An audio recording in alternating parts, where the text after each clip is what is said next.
시작하겠습니다. 오늘 우리 통일부에서 그 공동 주최를 해주셔서 오늘 이제 3개의 세션을 했는데요. 앞에 세션들에서 이제 그 우리 환경들 또 북한 내부에 대한 얘기들이 좀 심도 있게 좀 진행이 된 것 같고요. 이번 시간에는 앞에서 나온 얘기들을 뭐 다 감안하고 뭐 이렇게 글로 미리 준비한 얘기들 말고 그냥 우리가 허심탄회하게 할 수 있는 얘기들을 좀 해보면 어떨까.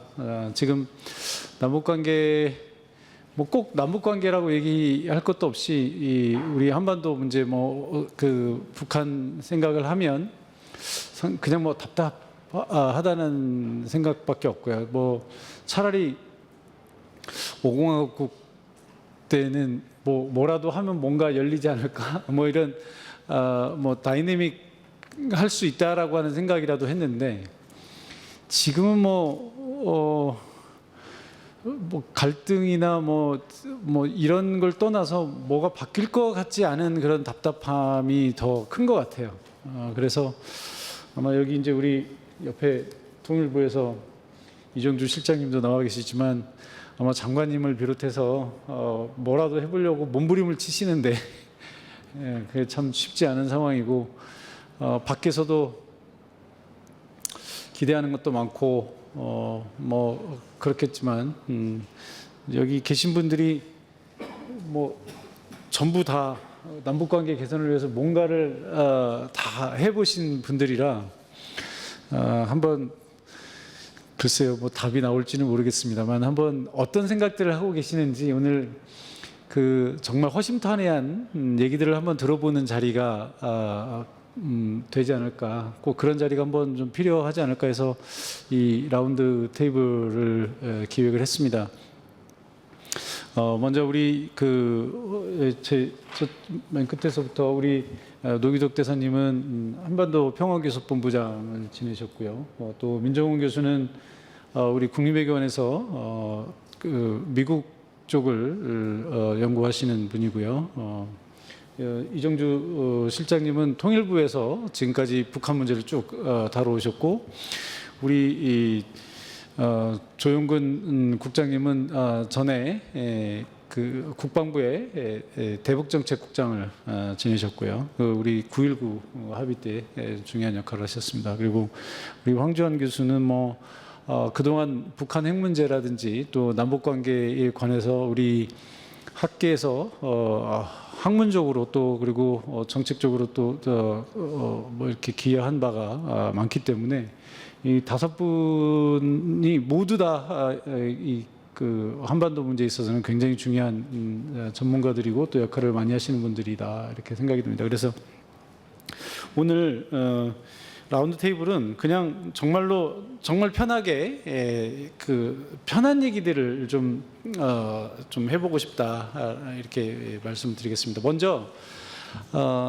제가 이제 몇 라운드 돌아갈 건데 말씀을 길게 하시면 이걸 돌리지 못합니다. 그러니까 처음에는 딱 1분씩만 드릴게요. 나중에 또 하실 말씀 또 돌아가니까 다 말씀하시려고 하지 마시고 현재 남북 관계를 보시면서 어떤 생각들을 하고 계신지 한번 좀 얘기를 해주시면 좋겠습니다. 먼저 순서상 그냥 저쪽에서부터 우리 노기덕 대사님부터 시작하겠습니다.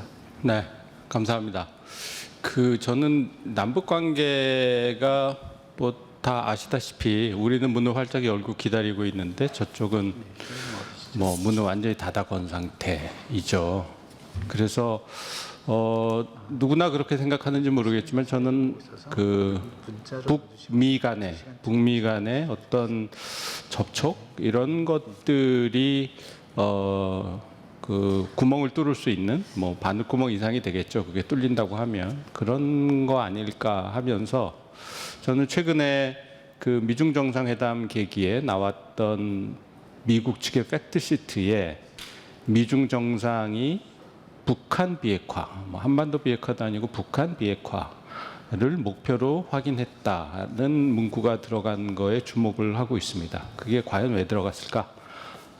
여러 가지 해석이 있을 수가 있겠죠. 바로 위에는 이란 비핵화 얘기가 나오거든요. 그래서 이란 비핵화와 균형을 맞추기 위해서 북한 비핵화를 넣었을까? 아니면 미중 정상회담에서 우리의 주목을 끌었던 가장 큰 이슈가 대만 문제였죠. 그래서 대만과 관련해서 트럼프가 일정 부분 시진핑의 이야기를 들어줬으니까 북한과 관련해서 뭔가 요청한 게 있나? 그 이후에 시진핑이 평양도 다녀오고 해서 또 9월 하순이 되면 시진핑이 또 워싱턴을 방문해야 되기 때문에 그 계기에 뭐 대만과 관련된 협력을 계속 트럼프로부터 이끌어내기 위해서는 시진핑한테 뭔가 요청한 게는 없었을까? 뭐 이런 생각을 해봅니다. 그래서 저는 하여튼 북한 문제와 관련해서는 구멍을 뚫을 수 있는 거는 트럼프다 그렇게 생각하고 있습니다. 예, 감사합니다. 예, 민정훈 교수님. 예, 좋은 자리 불러서 감사드리고요. 그 라운드 테이블 초청을 받았을 때 남북 관계 평화공전 했는데 뭐 제가 토론문 타이틀에 적은 것처럼 대사님 말씀해 주신 것처럼 어쨌든 북미 관계, 남북 관계 한반도 평화공전. 그래서 현재로서는 대통령께서 말씀하신 것처럼 바늘구멍으로 뚫어야 된다.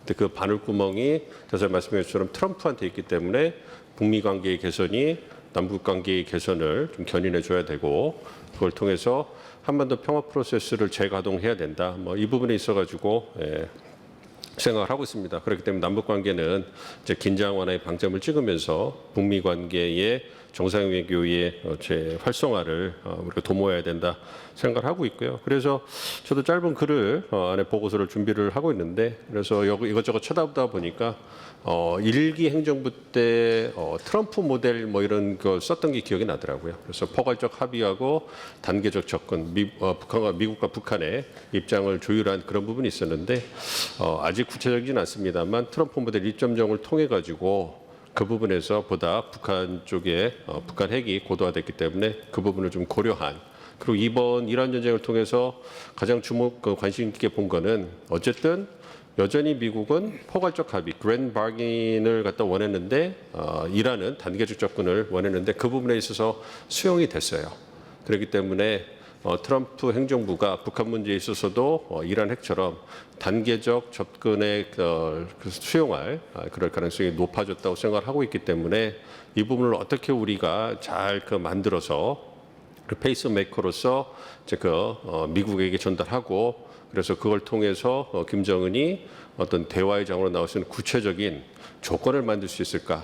이 부분에 대해서 노력을 하는 게 필요하지 않을까 생각을 하고 있습니다. 그래서 트럼프 대통령의 외교력에 우리가 전적으로 의존해야 되는 상황이 정말로 달갑진 않지만 상황이 녹록하지 않은 상황이다. 그래서 어쨌든 뭐라도 해야 되는 상황에서는 그쪽에 가장 확률이 높은 게 아닌가 생각을 하고 있습니다. 예, 이정주 실장님 지금 우리 통일 환경이 통일부 내부에서 보시기는 어떻다고 보세요? 지금 주신 질문에 대한 가장 간결한 답변, 가장 쉬운 답변이라면 정말 어렵다, 어느 때보다도 어렵다, 뭐 그렇게 말씀드릴 수 있을 것 같아요. 말씀하신 대로 저는 이제 98년에 통일부에서 처음 일을 시작을 했습니다. 뭐 한 거의 30년 가까이를 북한 통일 문제를 보고 있는데요. 그 개인적인 경험에 비추어 봐도 지금이 뭐 가장 엄혹한 남북 관계, 뭐 가장 도전적인 통일 환경 이렇게 규정을 할 수 있을 것 같습니다. 뭐 결국 통일 환경이라는 건 우리가 이제 어떤 통일을 하고자 하느냐를 전제로 판단을 해야 될 텐데 우리가 하고자 하는 통일이라는 건 이제 대한민국 헌법이 규정하는 데에 따라서 그리고 거기에 따라 만들어진 우리 통일 방안이 지향하는 대로 평화적, 단계적, 점진적 통일이라는 걸 해 나가고자 하고 그렇게 하기 위해서 북한의 체제를 존중하고 인정하면서 화해 협력도 하고 이걸 토대로 남북 연합으로도 가보고 그다음에 통일 국가를 가겠다 이런 구상을 갖고 있지 않습니까? 그런 목표나 경로를 놓고 보면 실제 남북 관계 차원에서 보면 이제 북한이 적대적 두 국가를 주장을 하면서 통일이란 목표 자체를 폐기하고 남북 간의 모든 대화와 협력을 다 단절하겠다라고 하고 있는 상황이고요. 국제 환경 측면에서도 보면 뭐 우리가 얘기했었던 국제 환경 전체가 이렇게 통합적으로 가기보다는 뭐 이런 뭐 미중 전략 경쟁이란 말들 다 많이 말씀하십니다만 점점 진영화되고 대립화되는 구조로 가고 있고 북한은 이런 진영화와 대립화를 굉장히 좋은 기회다. 된다라고 생각을 하면서 바로 뭐 그저께 있었던 당 전원회의에서도 지금의 국제 질서는 자주 세력과 지배 세력 사이의 진영 대결이다 이렇게 규정을 하면서 이런 때이기 때문에 북한은 반제 자주 역량과의 연합 전선을 강화하겠다라는 방식으로 오히려 진영화에 편승하거나 이걸 기회로 활용하려는 전략을 취하고 있지 않습니까? 이런 남북관계 차원에서나 국제환경 차원에서나 남북관계를 만들어 가기 위해서도 그리고 통일을 추구해 나가기 위해서도 굉장히 어려운 환경이다라는 거는 다른 이견이 없을 정도로 명확하다고 생각을 합니다. 네, 앞에 두 분이 말씀해 주신 것처럼 이런 상황에서도 어떻게든 바늘구멍을 뚫어야 하는 게 이제 우리 정부에 주어지는 과제고요.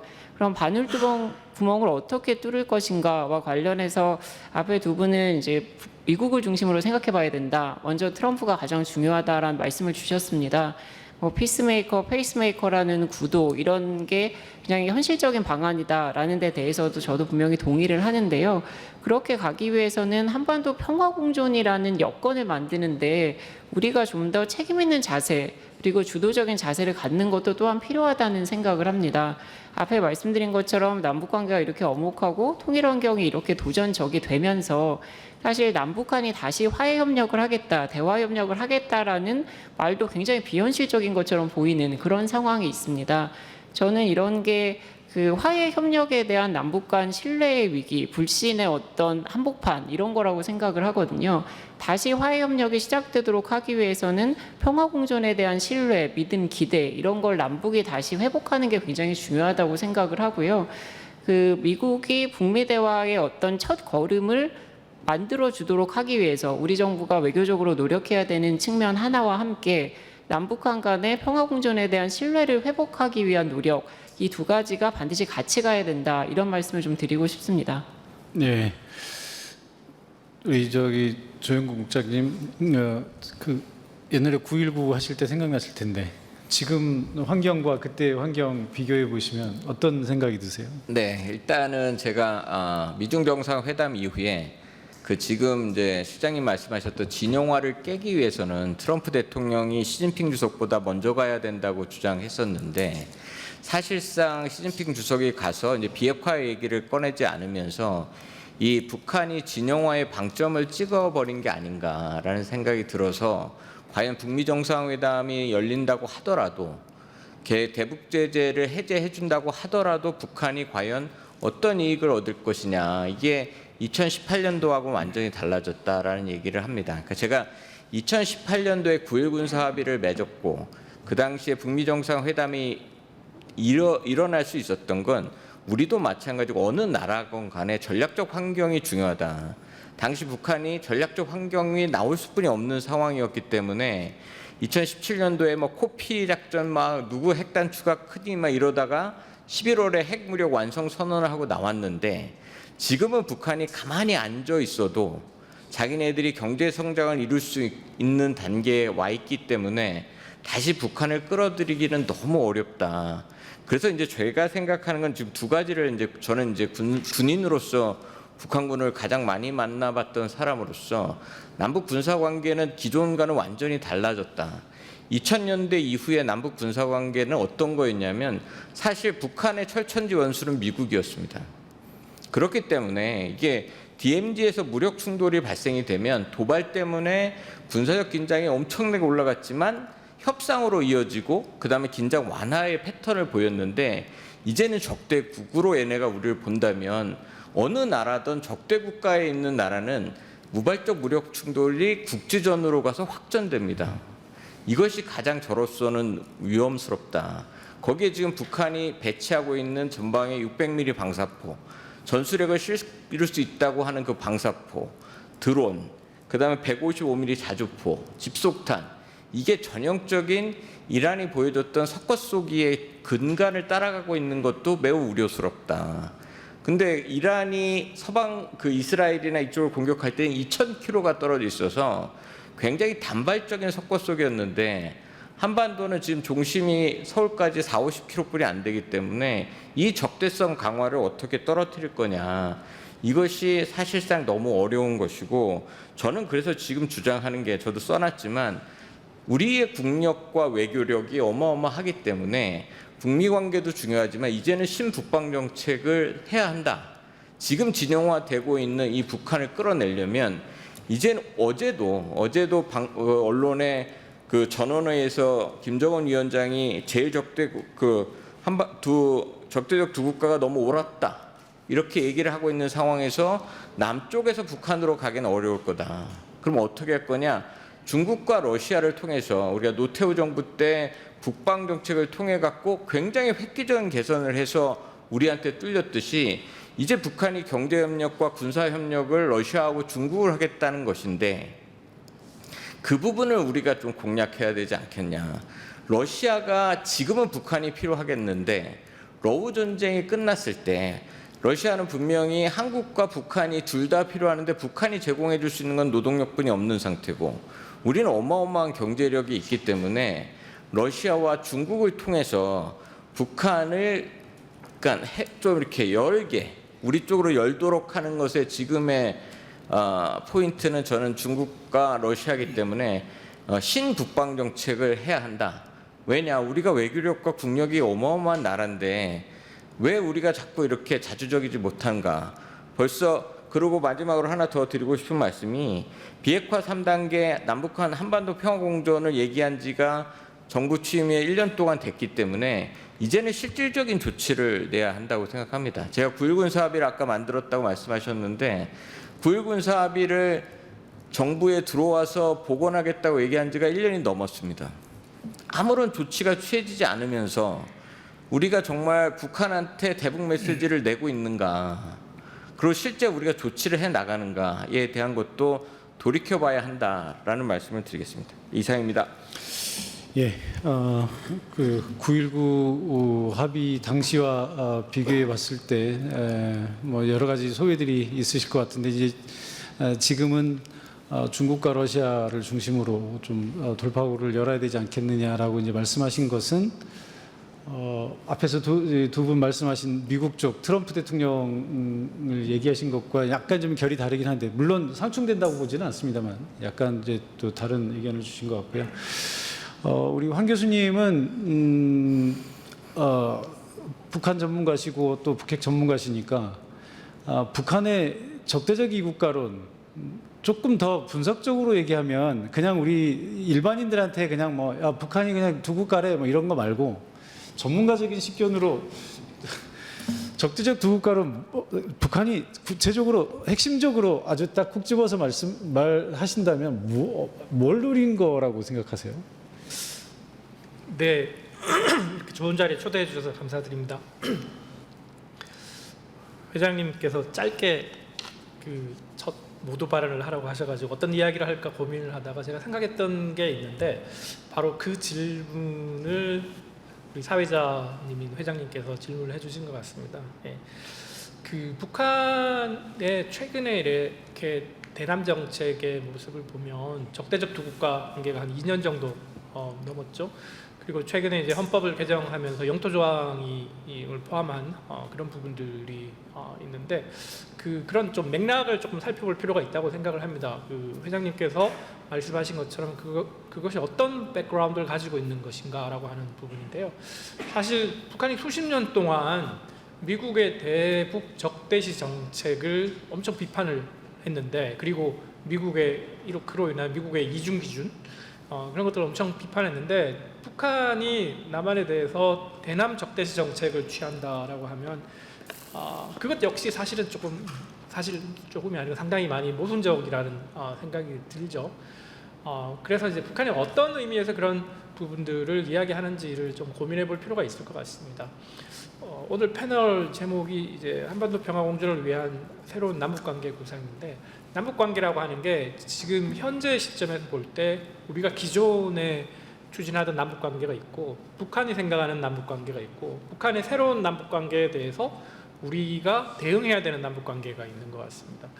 그러려면 이제 북한이 최근에 그 이야기하는 남북 관계의 배경을 고민을 해볼 필요가 있을 것 같은데 우선 제가 늘 하듯이 조금 대외적인 측면과 한반도 내부의 측면을 살펴볼 수 있을 것 같습니다. 간단하게 두 가지만 말씀을 드리면 대외적인 측면은 뭐 잘 아시다시피 북한의 김정은 위원장이 최근에 논의하고 있는 다극 체제, 다극 질서 이런 부분들이 굉장히 중요한 것 같습니다. 기존에 2018년, 19년에 미국이랑 협상을 할 때 보여줬던 그런 국제 질서 구도가 아니라 최근에는 다극 질서라고 하는 면을 생각해 볼 때 북한의 대외 정책에서 한국의 필요성은 상당히 줄어든 측면이 있죠. 그래서 러시아와 중국과 관계 개선을 하면서 뭐 어떤 분들은 북방 삼각 동맹이라고 하는데 사실 이 세 개 국가가 사실은 그 트리래터럴한 삼자적인 측면에서 움직이지는 않습니다. 다 바이래터럴한 측면에서 움직이는 양자적인 측면에서 움직이는데 여하튼 그 새로운 어떤 그 구도 속에서 다자 구도 속에서 북한이 대외 정책을 취하려고 하는 모습이기 때문에 사실 한국 역시 대남 정책 역시 국가 대 국가와의 관계를 통해서 국제적인 어떤 양상의 어떤 대응을 하겠다라고 하는 의미가 있는 것 같고요. 두 번째는 이제 적대적 두 국가라고 하는 것이 기존의 남북한 사이에서 합의되었던 통일을 지향하는 과정에서의 나라와 나라 사이의 관계가 아닌 잠정적인 특수관계라고 하는 것을 넘어서는 거겠죠. 근데 한반도 내부에서의 그런 관점이라고 할 수가 있을 것 같습니다. 그동안 남북한 관계가 사실상의 두 국가 관계였다는 것을 고려한 국제적인 차원에서도 그렇고 사실 남북한 관계에서도 서로에 대해서 뭐 국가, 뭐 국경 이렇게 부르지 않았지만 실제적으로 사실상의 그런 모습이 있었던 것을 생각을 하면 기존의 그 틀 속에서 움직이려고 했던 모습이 있다고 하면 이제 북한이 그 추구하는 새로운 남북한 관계는 글로벌 질서에서의 다극 질서 속에서 한반도에서의 적대적인 두 국가 관계의 모습인 것 같습니다. 그러면 기존에 많이 논의가 되고 북한 입장에서는 뭐 논란이 된다고 생각할 수도 있는 그런 뭐 정전 협정이나 아니면 뭐 군사 분계선 문제나 DMZ 문제나 아니면 남북한의 어떤 뭐 여러 가지 정치, 사회적인, 문화적인 관계라든가 이런 것들을 새롭게 설정할 수 있는 방법이 있기 때문에 사실상의 두 국가 관계라고 하는 것을 조금 더 공식적인 두 국가 관계로 이제 논의를 하고자 하는 그런 의도가 있다고 볼 수가 있겠습니다. 이제 그런 면에 대해서 그런 점에 대해서 우리가 생각하는 대응하는 새로운 두 국가 관계를 논의를 할 필요가 있을 텐데요. 그 부분에 대해서 조금 이따가 말씀을 드리겠습니다.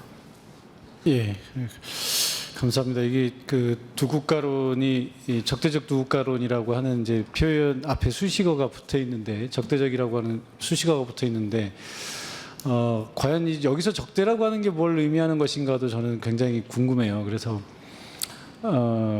두 국가는 알겠어요. 두 국가는 명백히 그 의도가 보이잖아요. 이게 두 국가를 하겠다라고 하는 그 의도는 명백한데 여기서 그럼 왜 그냥 두 국가 하면 될 것을 앞에다가 적대적이라는 표현을 썼을까?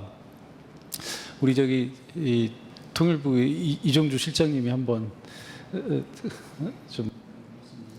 네, 저도 굉장히 궁금합니다. 네, 왜 그렇게 썼을까? 근데 저는 이렇게 생각해 보면 어떨까 싶어요. 북한의 적대적 두 국가라는 주장에 두 국가는 앞에 황교안 교수님 말씀해 주신 것처럼 굉장히 구조적인 요인들을 많이 가지고 있다고 생각을 합니다. 김정은이 사실 집권 이후부터 우리 국가 제일주의라는 것들을 계속해서 강조를 하면서 북한의 국가성을 좀 강화하기 위한 조치들을 대내적으로 대외적으로 계속해서 추진해 오기도 했습니다. 북한이 적대적 두 국가를 발표한 배경에는 북한이 하나의 정상국가 또는 완전한 주권을 가진 국가로 북한 내부적으로 그리고 국제사회에서 자리매김하려고 하는 북한의 국가성 강화 전략 이런 차원에서도 바라볼 수 있는 측면이 있다고 생각합니다. 여러 가지 측면에서 볼 때 다극체제의 건설에서 굉장히 의미 있는 역할을 맡겠다라던가 정상국가로서 북한의 국가성을 강화해보겠다라던가 여러 차원에서 굉장히 구조적인 동인을 갖고 두 국가를 강화시켜 오려고 했다고 생각이 되는데요. 이 앞에 적대적이라는 부분은 구조라기보다는 상황에 더 가깝지 않나 하는 생각을 해봅니다. 북한이 이제 그 두 국가를 하기 위해서 여러 가지 조치들을 내부적으로 준비해 나가는 과정에서도 남북 간에는 연락 채널도 지난 정부가 시작되기 이전까지는 꾸준히 유지를 해왔고 여러 가지 남북관계 우여곡절에도 불구하고 2022년까지는 정상 간 친서 교환 등이 이루어졌고 하는 식으로 남북관계 상황을 평화적으로 관리하기 위한 어떤 시도들이 같이 병행이 되어 왔었습니다. 그런데 이제 지난 정부 기간 중에 우리 쪽에서 취했던 여러 가지 좀 대결적인 조치들에 대한 반응이었던 측면도 있을 것 같고 다른 한편으로는 두 국가라는 어떤 북한이 가고자 하는 구조적인 상태를 좀 빠르게 만들어가기 위해서 그 적대성이라는 걸 필요로 하는 그런 측면도 있었을 것 같습니다. 그러니까 말씀드리고 싶은 건 그 두 국가라는 부분은 상당히 시간을 가지고 우리가 대응해야 하는 부분이지만 이 적대성이라는 부분은 보다 더 변화의 가능성을 품고 있는 영역이라는 생각을 가지고 있습니다. 그 한 가지 더 추가로 말씀드리고 싶은 건 아까 황 교수님도 말씀해 주신 것처럼 북한의 적대적 두 국가에 대해서는 여러 가지 학술적인 평가들이 가능할 것 같은데요. 이 학술적인 평가로 가기 이전에 그 김정은 위원장 스스로가 적대적 두 국가라는 것을 선포하면서 얘기했었던 그 주장들을 한번 다시 잠깐 살펴보면 어떨까 합니다. 김정은 위원장이 2023년 12월에 적대적 두 국가를 선포를 하고 한 2주 정도 지나서 그 2024년 1월에 최고인민회의 시정연설을 통해서도 왜 적대적 두 국가를 주장했는지 그 배경을 비교적 상세하게 밝히기도 했었습니다. 그 김정은 위원장의 워딩 자체를 놓고 보면 본인들이 남북관계의 지난 80년사를 한번 돌아보니 여기에서 한 가지 최종 결론을 얻었다. 한국의 정부가 어떤 대북 정책을 추진하던 간에 그 대북 정책의 공통적인 목표는 결국 북한 정권의 붕괴와 우리에 대한 흡수 통일 기도였다. 그래서 이런 상태에서는 한국 정부와 대화나 협력을 지속하면 지속할수록 북한 체제 입장에서는 정권의 붕괴나 흡수 통일의 위협이 더 커진다라는 주장을 했습니다. 물론 대한민국 정부는 여러 차례 북한에 대해서 흡수 통일을 추구하지 않고 적대 행위를 추구하지 않으며 정권을 붕괴시키려는 의도가 전혀 없다는 것들을 수차례 천명도 해왔고 그런 식의 정책들을 추진하지도 않아 왔지만 이 김정은 위원장의 주장에서 한 가지 볼 수 있는 부분은 굉장히 그 뿌리 깊은 또는 해결되지 않은 대남 불신 그리고 우리에 대한 위협 인식이 아닐까 하는 생각을 합니다. 그래서 지금 북한이 적대적 두 국가를 주장하는 상황에서 우선 이 적대성이라는 상황적 요인을 변경시키는데 좀 정책에 초점을 두고 이 적대성을 낮추고 북한이 적대성을 주장하는 그 배경이 되는 대남 불신, 대남 위협 인식을 좀 낮추는데 초점을 맞춘 정책을 추진하는 게 지금은 필요하다. 이게 우리의 대응에 좀 우선순위가 될 필요가 있겠다. 이런 생각을 가지고 있습니다. 그게 뭐 이재명 정부가 추진하고 있는 한반도 평화공존 정책의 어떤 핵심적인 바탕이기도 하고요. 평화공존 정책을 수립하고 난 이후에 지난 1년간 그 정부가 추진해왔던 여러 가지 좀 선제적인 평화 조치들을 취해왔던 그 배경이기도 합니다. 정리해서 말씀드리면 적대적 두 국가 중에 적대성의 부분은 우리가 충분히 낮추고 변화시키고 평화적으로 바꿔나갈 수 있는 가능성을 내포하고 있고 그렇게 하도록 하기 위한 게 지금 정부가 추진하고자 하는 한반도 평화공존 정책이다. 이렇게 말씀드릴 수 있을 것 같습니다.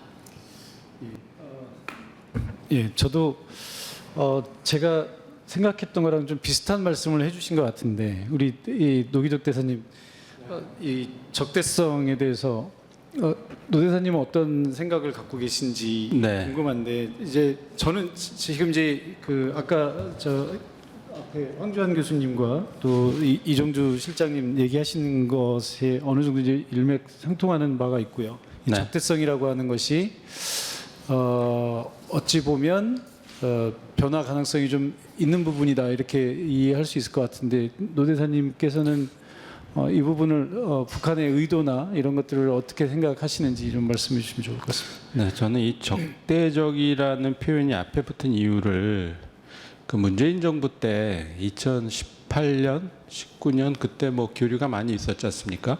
뭐 2017년대는 아까 조 장군님 말씀하셨듯이 뭐 핵단추 얘기하고 뭐 그러다가 2018년에 이제 관계가 개선이 되고 그래서 남북 정상회담, 뭐 북미 정상회담 이런 게 개최가 되면서 또 2018년 9월 달에는 우리 문재인 대통령이 평양에 가셨죠. 가셔가지고 북한 주민들을 대상으로 해서 직접 연설도 하시고 뭐 이런 과정을 통해서 남쪽에 대한 그 북한 주민들의 생각이 많이 우호적으로 바뀐 거 아니었나 하는 생각을 합니다.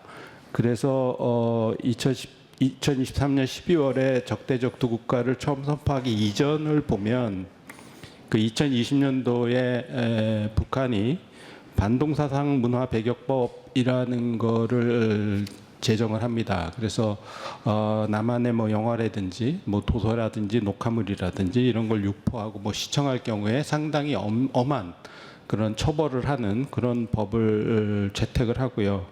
그리고 나서 2023년 보면 평양 문화보호법이라는 걸 해서 이 남한식 말투 이런 것들 뭐 오빠 등등 해가지고 이런 남한식 말투를 못 쓰게 합니다.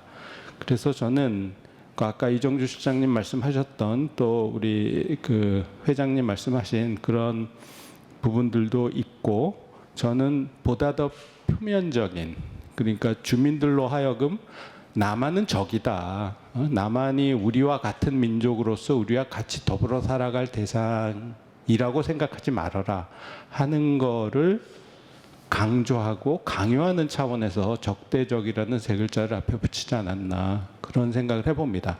그래서 이게 결국은 남북한의 이제 여러 가지 체제 경쟁에서는 이미 뭐 다 결판이 난 것이고요. 자기들은 이제 핵이라는 거를 개발해서 결국 안보를 지키면서 우리하고의 그 어떤 비대칭적인 그런 대결 상황을 계속 끌고 나가려고 하는 건데 그 내심으로는 상당한 그 위기 의식 같은 걸 갖고 있다고 봅니다. 저는 그래서 남한풍을 차단할 필요가 있었고 그래서 적대적이라는 이런 단어를 사용하고 있는데 그러한 그 우려 그러니까 북한 정권이 가지고 있는 여러 가지 우려 사항을 우리가 완화시켜 줄 수 있는 그 어떤 방안들 이런 것들을 지속적으로 그 제안을 하고 추진할 의지를 보인다고 하면 저는 뭐 상당히 이 적대적인 부분도 평화적인 부분 내지는 우리가 기대하는 그런 부분으로 바뀔 가능성이 있다. 이거는 뭐 고정불변은 아니다. 비핵화하고는 좀 다르다. 그렇게 생각을 합니다. 예, 지금 그 이제 북한 내부의 문제, 그러니까 북한 내부의 남한을 바라보는 시각들 그런 부분 이제 지적을 해주셨고요. 이 적대성이라고 하는 것이 그렇게 보면 남한과의 관계에서 나온다기보다 북한 내부의 문제로 더 이제 그 인식할 수도 있을 것 같은데요. 민정훈 교수님은 어떻게 보십니까? 예, 저는 그 뭐 다들 말씀해 주신 것처럼 적대적 두 국가론 하는데 만약에 김정은이 적대적이라는 말을 빼면 두 국가론이라는 것이 대내적 대외적으로 어느 정도의 효용성을 가질까 뭐 이런 생각을 해요. 그러니까 김정은이 원하는 거는 정상 국가로서의 도약이라고 생각을 한다면 그렇다면 다들 말씀해 주신 것처럼 국력이라든지 역량 부분에서 위협을 느끼는 한국하고 남한과의 어떤 그 특수관계가 유지되는 상황이라면 정상 국가로 도약하는 데 있어서는 한계가 있을 것이다. 그렇기 때문에 가장 그 선결 조건으로서 이제 남한과의 특수관계를 끊는 이런 모습을 보여줬다고 생각을 해요. 그래서 두 국가로는 얘기를 해서 외교관계.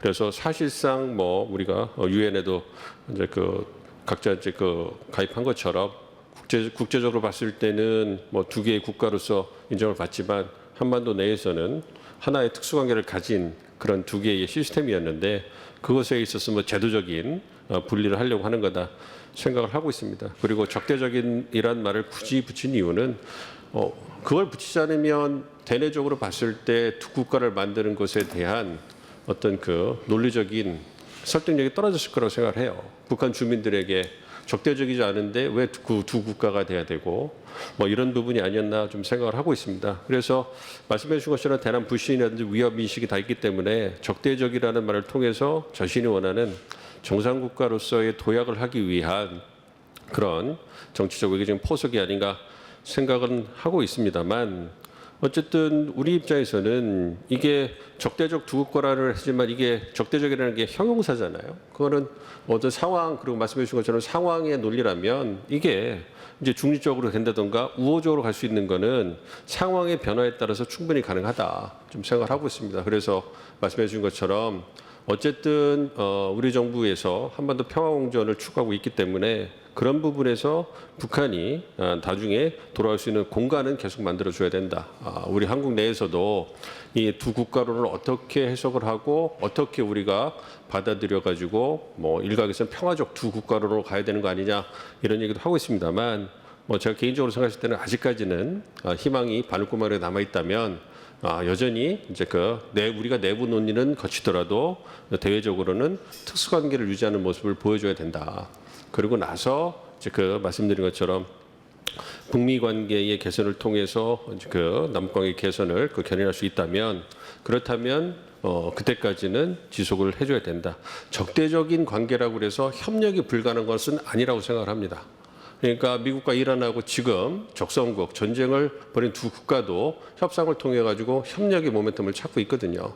그렇기 때문에 우리가 남북 관계가 굉장히 단절된 상황에서 남북 관계의 어떤 모멘텀을 가지고서 북한 관계 개선하는 것은 상당히 힘들 거라고 생각하기 때문에 그래서 그렇기 때문에 트럼프라는 어떤 유인을 사용해야 된다 생각하고 있습니다. 그래서 판을 좀 만들어 주면 그렇다면 결국은 북한이 원하는 뭐 경제적인 부분 물론 이제 북한과 러시아, 중국과 러시아 얘기도 하셨지만 정말로 김정은이 정상국가를 꿈꾼다면 그러면 트럼프라는 유인 미국 주도의 국제 어떤 경제 시스템에 어떤 접근할 수 있는 이런 가능성을 배제하고 싶지는 않을 거예요. 그래서 트럼프 카드를 활용하고 싶은 생각도 분명히 북한에 있을 거기 때문에 그런 것을 고려해 본다면 적대적이라는 말 자체에 너무 의미를 부여하는 것보다는 말씀드린 것처럼 적대적인 관계에서도 협력은 가능하다. 그렇기 때문에 협력이 가능할 수 있는 판을 만들어가는 게 중요하다.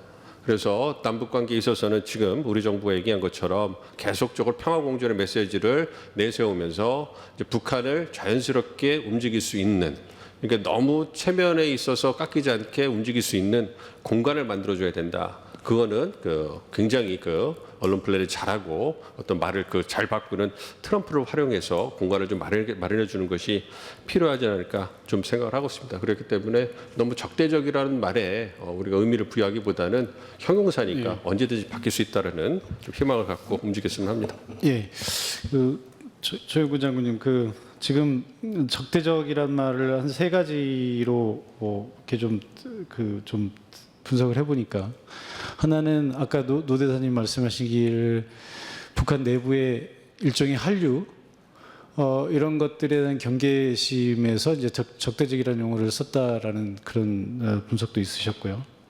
그다음에 이제 민정훈 교수는 두 국가를 얘기를 하는데 이게 논리적으로 뭐 이게 별 의미 없는데 일단 적대적이라고 하지 않으면 이 뒤에 두 국가라는 게 논리적으로 성립이 안 되니까 뭐 이런 얘기도 하셨고 또 한편으로는 저는 이제 제 생각인데 북한이 이 적대적이라고 얘기를 했으면 북한의 어떤 적대 행위가 나와야 되잖아요. 근데 지금 상황은 북한이 적대 행위를 안 하는 상황이란 말이에요. 제가 궁금한 건 이제 사실 그 포인트입니다. 북한이 적대적인 이국가라고 얘기를 했으면 적대 행위를 하면서 적대적 이국가라고 얘기해야 되는데 그런 행위를 하지 않고 지금 얘기하는 거거든요. 그럼 혹시 이게 남한의 어떤 행동이나 행위가 적대적이다라고 하는 해석을 너희들이 적대적으로 하기 때문에 이건 적대적인 이국가다. 우리는 그럴 의사가 없는데. 그러니까 혹시 이런 남한과의 관계에서 그 해석이 나오는 게 아닌가 그런 궁금증도 있거든요. 어떻게 보십니까?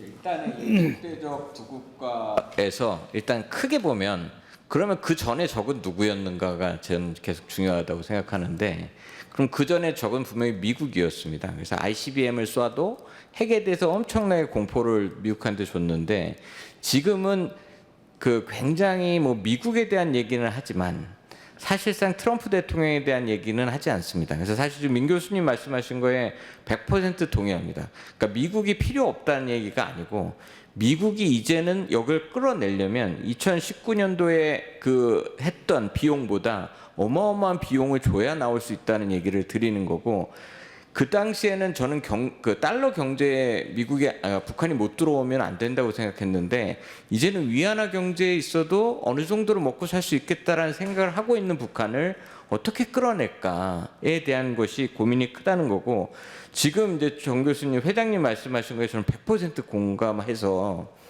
이 적대적 두 국가를 우리가 어떻게 바라볼 것인가에 대한 것이 너무 중요하다라는 말씀을 꼭 드리는데, 일단 저는 국방부 출신이어서 제가 이제 꼭 어디 가면 요즘에 이제 국방부가 국방백서 주적 얘기를 하는데, 그 국방백서가 얼마 전에 미국 국방부에서 발간한 국방 방위 전략 내셔널 디펜스 스트레이지랑 똑같습니다. 근데 거기에 보면 적이라는 단어가 하나도 없습니다. 중국을 어떻게 묘사하냐면, 대통령은 어떻게 중국과 잘 지내고 싶어 하는 게 어떻게 잘 지내고 싶어 한다. 상호 존중하면서 이걸 군사적으로 지원할 것이다. 그 다음에 중국의 위협에 대해서는 제일 도려는 선에서 철저히 지키겠지만 우발 충돌 방지나 뭐 이렇게 쓸데없으로 군사적 긴장이 고조되지 않도록 중국 군사당국과 잘 협의해 나갈 것이다. 소통해 나갈 것이다. 이렇게 적는 거죠. 근데 우리는 적하면 그 적이라는 단어가 매우 공격적으로 주는데, 제가 지금 말씀드린 적대적 두 국가가 되게 재미있는 게, 사실 지금 북한의 적대적 두 국가가 군사적으로 보면 국경선을 MDL을 국경선으로 바꾸고 있는 것이 적대적 두 국가의 가장 큰 상징입니다. 근데 MDL에다 뭘 하고 있냐면 지뢰지대를 깔고 있고 철조망을 깔고 있고 콘크리트 방벽을 세우고 있습니다. 근데 기존 지뢰지대들도 있습니다. 이건 뭐냐면 방어 지역을 만들고 있습니다. 그래서 오늘 유엔사가 이건 정전협정 위반이 아니다라고 뭐 얘기했는데, 그건 다른 얘기인데, 결론적으로 지금 북한이 보여주는 적대적 두 국가로 얘기를 하면서 통일이라는 얘기를 빼버리면서 예전에 했던 적화 통일을 막 강조하던 이런 얘기는 없어져 버렸고, 실제 국경서에는 굉장히 방어적 조치들을 취하고 있고, 실제 요번에 되게 특이했던 게 2년 넘게 MDL 국경선화 작업을 하면서 북한이 MDL 쪽으로 다가오면 우리 합참에서 사격을 합니다.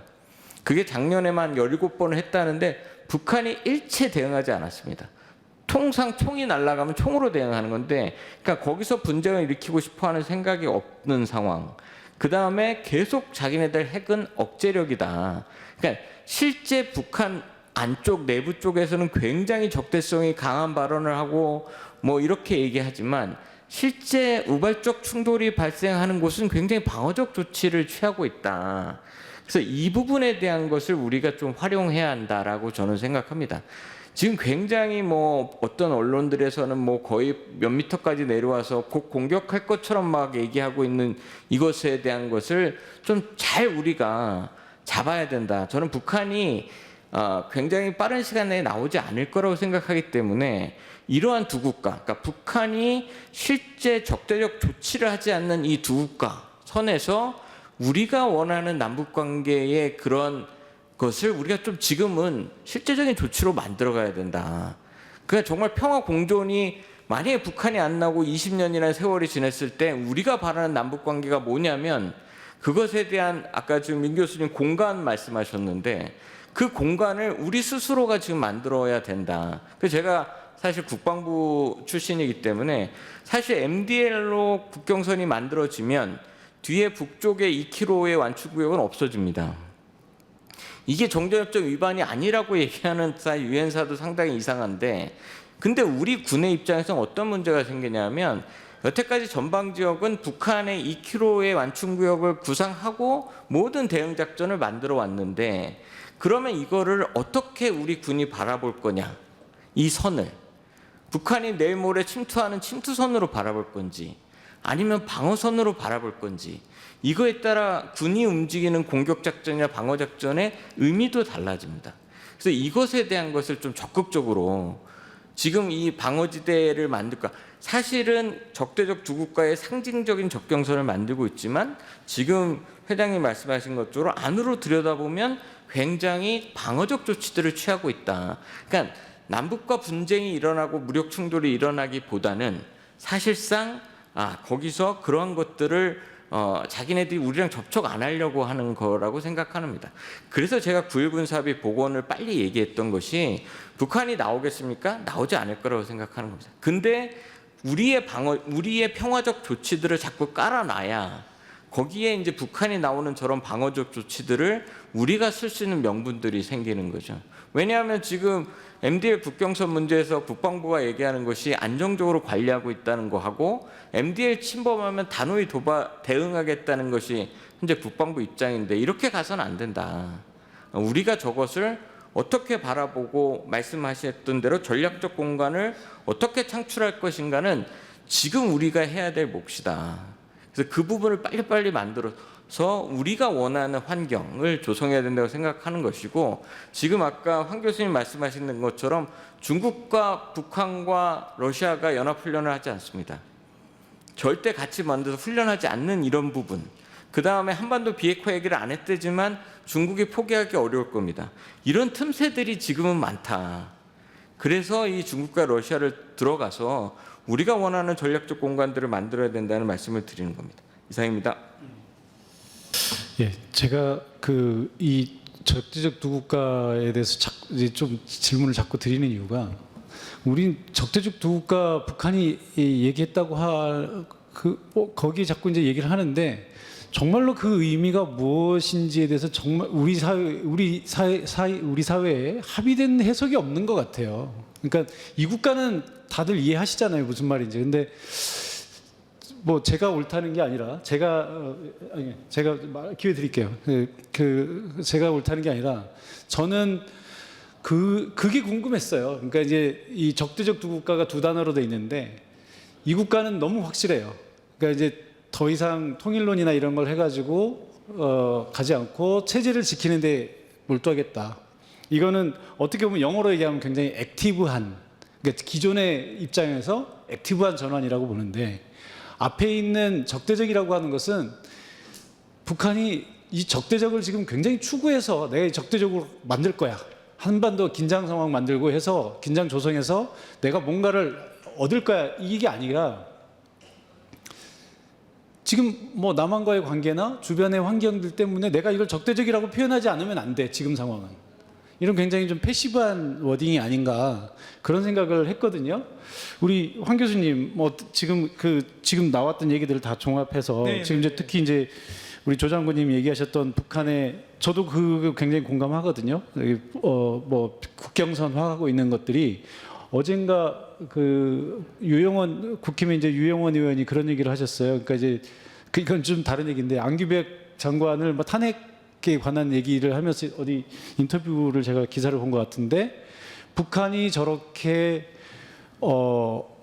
휴전선에서 방벽을 쌓고 지뢰를 까는 등의 도발 행위를 하는 적대적, 마치 이런 적대적 행위다 이게 적대적이고 도발 행위를 하는데 장관이 저렇게 안보에 대해서 안이한 생각을 하고 있다 이런 식의 논평이었거든요. 근데 지금 북한이 하고 있는 행위가 저게 적대적 행위인가? 그러니까 궁금한 거예요. 남한을 쳐들어올 나라가 거기다가 벽을 쌓는다? 자기들이 쳐들어갈 길에다 벽을 쌓는다?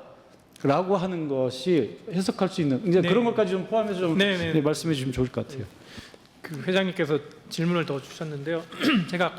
제가 나름대로 해석하는 두 국가 관계의 배경에 대해서 말씀드렸는데 제가 죄송합니다. 목소리가 좀 안 좋아서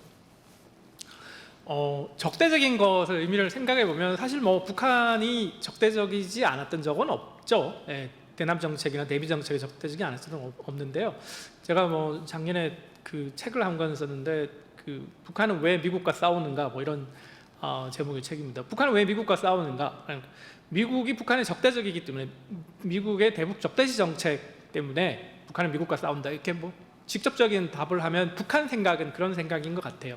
그러니까 뭐 북한이 적대적으로 대할 수밖에 없다라고 하는 미국이 적대적이고 한국이 적대적인 그렇다는 거죠. 근데 우리 입장에서 볼 때 이제 그건 한 절반 정도의 북한 입장을 반영한 것이다라고 할 수는 있는데 그 북한 나름대로 뭐 다른 최근에 적대적이라는 말을 다시 끌어내는 데는 다른 이유는 있을 것 같습니다. 다만 아까 여러분들께서 말씀하신 것처럼 북한의 적대라고 하는 게 그러니까 향후에 뭐 최소한 단기간 내에 적대적 행위를 고조시키겠다, 군사적 위기를 고조시키겠다 그런 의미는 아닌 것 같습니다. 9차 당대회에서 그 김정은 위원장이 했던 이야기가 있는데요. 여기 보면 이렇게 되어 있습니다. 한국은 그 누구를 힘으로 압도하려는 절대 불가능한 망상에서 벗어나 조선민주주의인민공화국의 현 지위를 흔들어 보려는 일방적인 현상 변경 시도를 철저히 포기하여야 하며 그나마 유지되는 현존 안정을 깨뜨릴 수 있는 불필요한 동작을 그만두어야 한다. 뭐 이렇게 돼 있거든요. 그러니까 북한 입장에서는 그 소위 국제 정치에서 얘기하는 스테이터스 코어 현상 유지를 바라는 것 같고요. 그걸 넘어서는 최소한 단기간 내에 그걸 넘어서는 소위 얘기하는 현상 변경, 현상 타파, 리비저니스트 스테이트로서의 그런 모습을 적대적이라는 것에 담아서 있는 것 같지는 않아요. 네. 다만 이제 근데 왜 그러면 조금 더 어그레시브한 공격적인 적대적이라는 용어를 사용했냐라고 하는 것을 생각해 볼 필요는 있는데 결국 아까 이제 두 국가 관계를 이야기하기 위해서는 적대적이라는 게 따라올 수밖에 없다는 거 한 가지가 있고 그다음에 대남 정책을 할 때의 관점에서 생각해 봤을 때 항상 뭐 대남 정책은 적대적이었지만 그렇지만 남북 관계를 운영하고 북한이 대남 정책을 운영하는 과정에서 보면 때로는 아리랑을 불러야 될 때도 있고 우리의 소원은 통일을 이야기를 해야 될 때도 있고 그런 부분이죠. 이제 그런 것이랑 사실은 적대적인 거하고는 상충되는 측면들이 분명히 많이 있습니다. 그래서 아까 제가 말씀드렸던 대외적인 측면, 대내적인 측면에서의 두 국가 관계를 논의하기 위해서는 북한이 이런 민족 공동체, 같은 민족이라는 거, 민족 공동체라고 하는 것, 우리 민족끼리라고 하는 틀을 조금 벗어나야 될 필요는 있는 것 같고요. 그런 관점에서 그 적대적이라고 하는 것이 붙지 않는 두 국가 관계는 조금 애매모호한 부분들이 좀 발생할 수 있겠죠. 다만 지금 현재 최소한 단기간 내에서 볼 때 적대적이라고 하는 것이 DMZ나 MDL 상에서 굉장히 공세적으로 모습을 보일 것이라는 것보다는 사실 남한을 조금 배제시키려고 하는 모습, 남한이랑 같이 논의하는 것이 아니고 중국, 러시아랑 같이 논의를 하면서 이 조금 더 한반도 주변의 그 갈등 구조, 긴장 구도 속에서 북한이 전략 공간을 마련하겠다 그런 의미로 조금 읽히는 부분들이 강하게 있습니다. 네. 제가 꼭 하나 말씀드려야 되는 것이 이 적대성을 완화시키는 방어지대와 우발적 무력 충돌은 다르다. 그러니까 북한이 왜 9.1 군사합의에 합의했느냐, 그러니까 9.1 군사합의가 뭐냐면 사실 읽어보시면 별 내용이 없습니다. 저희가 남북 군사당국 간에 13개의 합의를 맺었었는데 12번의 합의는 한 번도 문제된 적이 없습니다. 왜냐하면 북한이 지키지 않았습니다. 우리도 지키지 않았습니다. 근데 2018년도에 9.1 군사합의만 남북한이 지켰습니다. 왜 지켰느냐? 필요했기 때문에 지켰습니다. 그 얘기가 뭐냐? GMG에서 서로 사격을 5인 사격을 해서 났을 때 그 5인 사격이 확전되지 말도록 하자는 게 9.1 군사합의의 핵심입니다. 근데 그 당시에 그래서 GP를 1km 안에 있는 GP를 없앴는데 그 이유가 기관총 사거리가 1km입니다. 그러니까 기관총을 오발하면 그쪽 거기에 가서 맞게 되어 있습니다. 그때 가장 가까웠던 GP가 700m였습니다. 그럼 MDL로 서로 350m인데 이제는 MDL의 국경선이 쳐지고 그쪽으로 경계 초소가 내려온다면 이제 우리하고는 350m에서 접근해 있습니다. 이게 잘못해서 총알이 날아가서 우발적 무력 충돌이 나 있고 거기에 만약에 그것이 적대성 지금 갖고 있는 적대적인 느낌을 갖고 있는 군인들은 확전될 것이다. 그러니까 분명히 방어지대지만 우발적 무력 충돌을 막을 수 있는 장치는 필요하다. 그게 사실 9.1 군사합의였던 거고 정전협정이었는데 둘 다 지금 북한은 다 깨고 있는 상황이기 때문에 사실상 이거를 어떻게 안 되면 그런 확전이 안 되도록 우리들만의 조치, 그러니까 우리가 북한을 바라보는 게 중요하다는 것이 북한이 지금 쏜 총이 정말 우리한테 의도적으로 쏜 것인지 아니면 우리가 쏜 것도 어떻게 그럼 북한한테 전달할 것인지 이 부분이 사실상 되게 중요합니다. 그러니까 적대성 완화와 우발적 무력 충돌에서 확전으로 가는 건 다른 문제인데 국경선 설치는 분명히 우발적 무력 충돌을 증가시키는 범위가 있다. 왜냐하면 앞으로 당겨오기 때문에 이 부분을 꼭 구분해서 해야 된다라는 말씀을 드립니다. 예, 지금부터는 시간이 없기 때문에 공통 질문을 하지 않고 그냥 선택적으로 질문을 좀 드리겠습니다. 자, 그러면 지금 북한이 이제 이국가론을 내세운 것은 결국 통일이라고 하는 것이 제가 이해하기는 통일 이퀄 북한 체제 붕괴라고 하는 이제 방식으로 이해를 하기 시작했다는 거죠. 그게 이제 윤석열 정권 들어서자마자 윤석열 정부를 막 뭐 삶은 소대가리 하고 욕하면서 문재인 정부도 같이 비난을 했잖아요. 속았다는 식으로. 그러니까 뭐 좀 뭐 그 친한 척했지만 결국 북한 체제 붕괴를 추구하는 것은 똑같았다라고 이제 보는 것이기 때문에 결국은 통일이라는 아젠다 자체가 북한 체제 붕괴다. 그게 뭐 제가 볼 때는 거의 합의된 해석인 것 같아요. 그러면 우리가 비핵화나 통일이라는 아젠다를 계속 가져가는 게 맞는지 이것에 대한 논의를 좀 한번 우리가 이제 합의를 우리 사회에 어떤 합의가 있어야 되지 않겠습니까? 그러니까 되지도 않을 얘기를 계속하면서 계속 적대적인 이국가를 계속 만들어가는 게 좋은 건지 아니면 상대방이 싫어하는 얘기는 빼면서 평화로운 이국가로 가는 것이 맞는지 이런 고민들을 좀 해봐야 될 것 같아요. 그래서 우리 한반도 평화교섭본부장을 하신 노 대사님께서 한번 네. 저는 그 뭐 통일이나 비핵화 담론 자체는 계속 유지가 돼야 된다라고 생각을 합니다. 다만 그 담론을 펼치는 방식은 현실에 맞게 좀 조정이 필요하지 않을까라는 생각을 합니다. 제가 최근에 통일부의 고위 당국자를 뭐 어떤 계기에 만나서 얘기를 해보니까 통일이라는 단어에 대해서 북한은 상당히 위협을 느낄 것이다. 뭐 폭력적인 단어다. 북한 입장에서는 뭐 이런 말씀을 하시더라고요. 저는 전혀 생각해보지 않았던 아주 신선한 좀 그런 말씀이었는데 그 이후에 여러 가지를 이렇게 제가 돌아가는 상황을 보면서 그런 차원에서 우리가 좀 이 문제를 접근할 필요가 있겠구나라는 스스로의 깨달음이 있었습니다. 그래서 이런 통일 담론 이런 것들은 통일 문제는 뭐 우리가 당장 하자는 거 아니지 않습니까? 그래서 이건 장기적인 과제로 넘기면서 단기적, 중기적으로는 좀 더 아까 이종주 실장님 말씀하셨던 신뢰 구축과 관련된 것들 이런 것들을 좀 강조해 나가는 것이 현실적인 방안 아니겠는가라는 생각을 하고요. 제가 외교부에 있을 때 다루었던 비핵화와 관련해서는 비핵화는 사실 뭐 항상 이 한반도의 완전한 비핵화를 금과 옥조 같이 우리가 생각을 하고 그동안 강조를 해왔고 또 그의 수단으로서는 대북 제재, 안보리 제재 이것을 또 철저히 이행하는 것이 필요하다 이런 걸 강조를 해왔는데 이재명 정부가 작년에 들어오면서 단계적 접근법으로 바꿨죠. 그래서 중단, 축소, 핵 없는 한반도. 이게 사실은 현실을 반영한 그런 우리의 대북 정책, 북핵과 관련된 해법이라고 저는 봅니다. 뭐 아시는 바와 같이 작년에 누구죠? 그 카네기 평화재단의 뭐 여러 가지 한반도 전문가들이 쓴 글이나 또 올해 뭐 CSIS의 빅터 차가 쓴 글 이런 것들 보면 기존의 비핵화를 원칙으로 했던 그래서 제재에 과도하게 의존했던 기존의 북한 해법은 실패한 거 아니냐. 그래서 그 실패를 인정을 하는 가운데 좀 더 북한하고의 어떤 긴장의 해소 또 안정적인 관계의 구축 이런 쪽으로 좀 나가야 될 필요가 있다. 이런 것들을 강조를 하더라고요. 저는 우리 정부가 지금 내세우고 있는 단계적 그런 접근법이 이러한 국제사회의 주장과 일맥상통하다. 그래서 우리 정부의 주장이 상당히 앞서 나가고 있다. 그렇게 생각을 합니다.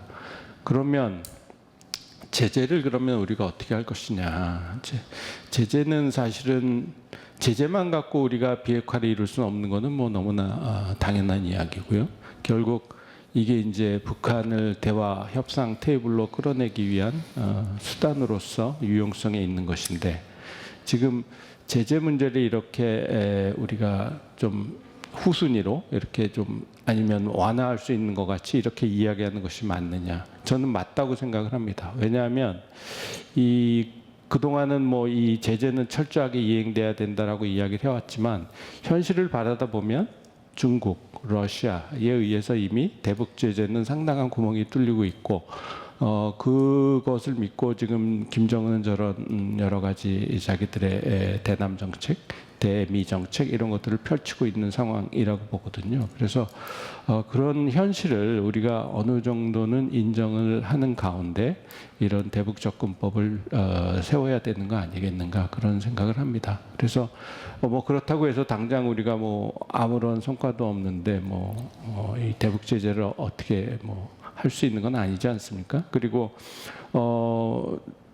이란하고의 이번에 그 트럼프 대통령이 서명한 그 MOU 보면 철저하게 그 비핵화, 이란의 그 핵 문제 협상의 진전과 대이란 제재의 완화 내지는 해제가 연결돼서 협상이 이루어질 것처럼 되어 있거든요. 그래서 그런 상황에서는 우리가 협상 테이블로 북한을 유도하는 차원에서는 좀 더 뭐 비핵화 원칙과 더불어서 제재 문제에 대해서도 상당히 유연한 접근을 할 수 있는 것 같은 그러한 그 자세와 태도 내지는 뭐 정책 이런 것들을 좀 보일 필요가 있다 이렇게 생각을 합니다.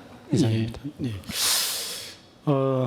지금 이제 시간이 지금 5시 반이니까 지금부터는 질문당 한 2분 내지 3분 정도로 짧게 좀 요지로 위주로 좀 답변을 해주시면 이후에 좀 토론이 좀 원활하게 진행될 것 같습니다.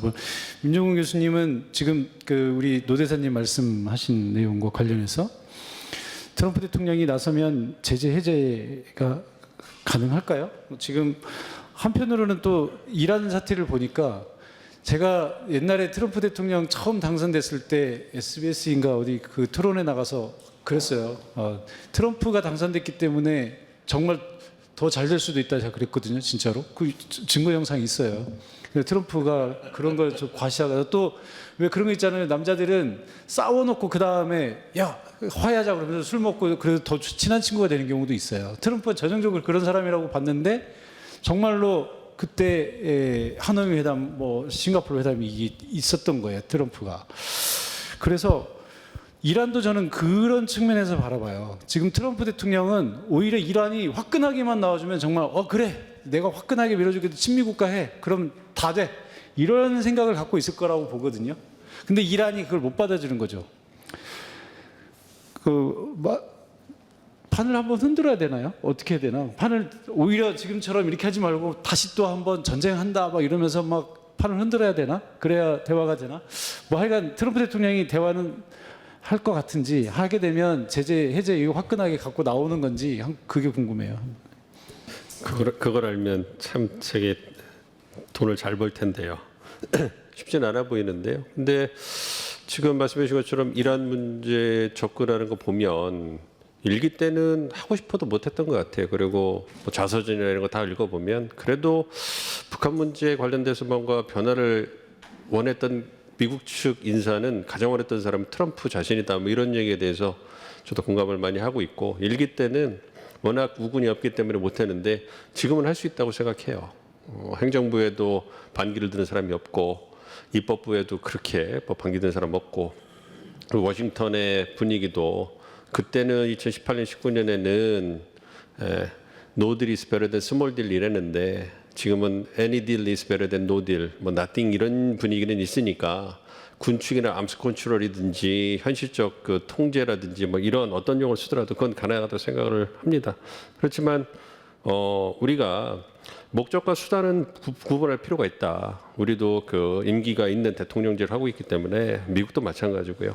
랜드 스테이트로서의 어떤 북한의 비핵화는 이제는 상황이 바뀌어서 빅딜은 안 되겠지만 스몰 딜에 있어서 비핵화의 출구로서 북한의 비핵화는 여전히 한국이나 미국의 대내적 오디언스를 위해서 충분히 필요하다. 그래서 목표는 그러면 북한과 대화하는 목표가 뭐냐? 그거는 이제 그 북한의 비핵화다. 이런 부분을 목표. 그러나 그러한 목표를 실행하는 데 있어서 시간이 워낙 많이 걸릴 거기 때문에 우리 정부 얘기하는 것처럼 동결 축소 이제 그 폐지로 가야 된다. 이런 얘기가 되겠죠. 그래서 어떤 그런 규범적인 측면과 실질적인 측면은 고려해야 되고 그래서 저는 트럼프를 이용하는 데 있어서 이제 장관님 말씀해 주신 것처럼 중국과 러시아를 활용하는 게 필요하다. 그래서 러시아를 활용하는 거 지금 한계가 단기적 한계 있기 때문에 남북 미중 협상으로 가야 된다. 그래서 북한과 미국이 이제 양지 협상을 하더라도 한국이 미국을 도와서 이제 그 구체적인 조건을 만들고 중국이 한국의 입장을 북한에 전달하고 뭔가 한중 관계를 바탕으로 해서 그 돌파구를 찾는 이런 부분이 필요하다고 생각을 하고 있고요. 그래서 충분히 제재도 풀 수 있다. 그러니까 이번에 이란 딜 보면 그 이란이 석유 수출하는 걸 풀어주잖아요. 그래서 저도 이제 트럼프 모델 뭐 2.0 이런 거 좀 보면서 그때 그 영변 그 폐기하면서 5개 민생 경제 그 제재를 보니까 그 5개 내용 주된 내용이 원유, 석탄, 광물 수출을 막는 거였어요. 그렇기 때문에 그 중에 하나를 이란과 마찬가지로 뭐 원유가 들어오는 부분이라든지 이런 부분에서 뭔가 풀어주는 것은 어떤 핵 능력을 동결하는 걸로서 충분히 줄 수 있다. 왜냐하면 이제 북한의 몸값이 많이 올라갔기 때문에 그리고 그 부분에 있어서 트럼프를 잘 설득할 수 있다면 충분히 트럼프가 밀어붙일 그러한 국내 정치권 여건은 된다. 그렇기 때문에 이제 우리가 어떻게 트럼프에게 그 대통령에게 뭔가 막 그 누구도 할 수 없는 그런 위대한 일을 하는 대통령으로서 이렇게 포장을 잘해서 줄 수 있느냐.